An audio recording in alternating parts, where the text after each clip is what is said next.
40-50 రోజులలో కంప్లీట్ అయ్యేటువంటి పాలమూరు రంగారెడ్డి జిల్లా ప్రాజెక్టు, ఉదండాపూర్ కరీంనగర్ రిజర్వాయర్లు 90% కంప్లీట్ అయినాయి.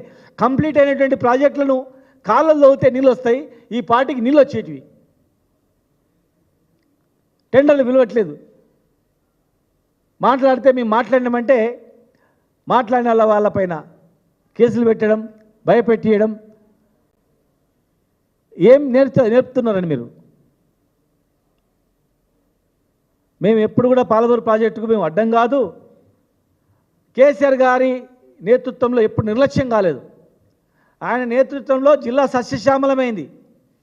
ఆయన నేతృత్వంలో గుడులు, గోపురాలు, మసీదులు, దర్గాలు, చర్చిలు, అన్ని వర్గాల రైతుల నుంచి మొదలుకుంటే ప్రతి కులము, ప్రతి వర్గము సంతోషంగా ఉంది.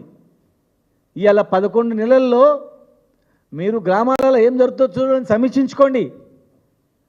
మా పైన కేసులు పెట్టి ఇవాళ మేము పోలీస్ స్టేషన్కి వెళ్ళి ఎందుకు కొడతారయ్యా, చట్టంలో ఎక్కడుంది, మేమైనా తప్పు మాట్లాడినారంటే మాట్లాడిన దానికి నా పైన కూడా కేసు, నాతో పాటు ఉన్నటువంటి మాజీ చైర్మన్ల పైన కేసు. మేమేమైనా సంఘ విద్రోహ శక్తులమా? తెలంగాణ తెచ్చిడోళ్ళమండి మేము. తెలంగాణ గురించి ప్రాణాలు అర్పించడానికి సిద్ధమైన వాళ్ళు మేము. తెలంగాణ రాష్ట్ర సాధనలో మాదొక అద్భుతమైనటువంటి పాత్ర ఉంది. 10 సంవత్సరాల్లో గెలిచిన తర్వాత ఇంట్లో వండుకోలే మేము. రేయి మగళ్ళు కంటికి రెప్పల ఉమ్మడి జిల్లాను మేము కాపాడుకున్నాం. అందరు సమన్వయంతో ఉన్నాం. 11 నెలల్లో ఏమి అభివృద్ధి జరిగింది ఉమ్మడి జిల్లాకి చెప్పండి. ఇప్పుడు ఇవన్నీ మీరు సమీక్షించుకోండి. 2014 కన్నా ముందు ఎన్ని జీవోలు వచ్చినాయి, ఎన్ని శాంక్షన్స్ అయినాయి, ఎన్ని టెండర్లు అయినాయి చెప్పండి. జోగులాంబ ఆలయానికి కూడా 90% వరకు కంప్లీట్ చేసినాం మేము. ప్రతి దేవాలయానికి ఇచ్చినాం మేము. మీరు ఇవ్వండి, మీరు ఇంకా నిధులు ఇవ్వండి. పెండింగ్ పనులన్నీ మీరు కంప్లీట్ చేయండి. పెండింగ్ పనులు క్యాన్సిల్ చేస్తే ఏమైనా మంచి పేరు వస్తుందా మీకు? పెండింగ్ పనులు క్యాన్సిల్ చేస్తే ఏదైనా అభివృద్ధి జరుగుతుందా? పెండింగ్ పనులు మీరు కంప్లీట్ చేస్తే మీకు కూడా పేరు వస్తుంది కదా. మీరే కదా ఇనాగరేషన్ చేసుకునేది.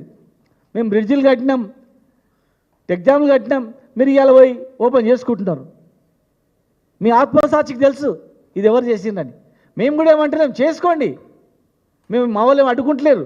మేము చేసినాం కదా, మేము ఆల్రెడీ టెంకాయ కొట్టినాం, ఆల్రెడీ ఇనాగరేషన్ చేసినాం, ఆల్రెడీ ఫౌండేషన్ చేసినాం, మళ్ళీ ఇట్లా చేస్తున్నాం అంటలేం. చేసుకోండి, కానీ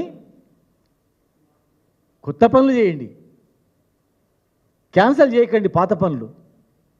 మాకు పేరు వస్తుంది కదా, ఈ పని చేస్తే, ఈ రోడ్ వేస్తే నాకు పేరు వస్తుంది, ఈ కాళ్ళల్లో తీన పేరు వస్తుంది, అటువంటి కక్షపూరితమని చేయకండి.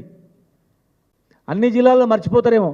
మరి మన జిల్లా ఎన్నో ఓదారు అందరూ కలుసుకుంటారు కదా, సావు కాన్నో బతుకు కాన్నో. అరే అధికారంలో ఉండి 5 ఏళ్ళు ముఖ్యమంత్రిగా ఉండి ఇగో మనల్ని మన పనులు తెచ్చిన పనులు క్యాన్సిల్ చేసిండ్రు. మణికొండ రోపే క్యాన్సిల్ అయిపోయింది, డ్యూటీపల్లి నుంచి వచ్చి అండర్ ఫిట్ రోడ్ క్యాన్సిల్ అయిపోయింది, జంగల్ సఫారీ పోయింది, ట్యాంక్ బండ్ మొత్తం అనేకాంతం అయిపోయింది, రోప్వే పోయింది, కోయిల్సార్ కింద కాలువలు పోయినాయి అనేది చర్చించుకోవడం, మాట్లాడుకోవడం నీకేమైనా పేరు వస్తుందా చెప్పండి. మీరు ఒక్కసారి ఒకరోజు ఒక సోషల్ మీడియా మొత్తం చూడండి. ఒకరోజు గ్రామాలు ఏమనుకుంటాం, మీ కార్యకర్తలు నిజాయితీ కార్యకర్తలు నీకు నమ్మకమైన వాళ్ళు పిలుచుకొని అడగండి, ప్రజలు ఏమనుకుంటున్నారు, ప్రజలు ఏం కోరుకుంటున్నారు, మీ నుంచి ఏది ఆశిస్తున్నారు, మిమ్మల్ని ఏది ఆశించి ముఖ్యమంత్రి స్థాయిలో కూర్చునిపెట్టినరు, ఈరోజు ఏ నమ్మకంతో ముఖ్యమంత్రి స్థాయిలో కూర్చోబెట్టిన తర్వాత మీరు వాళ్ళు అనుకున్నది చేస్తుండ్రా లేదని చూడండి.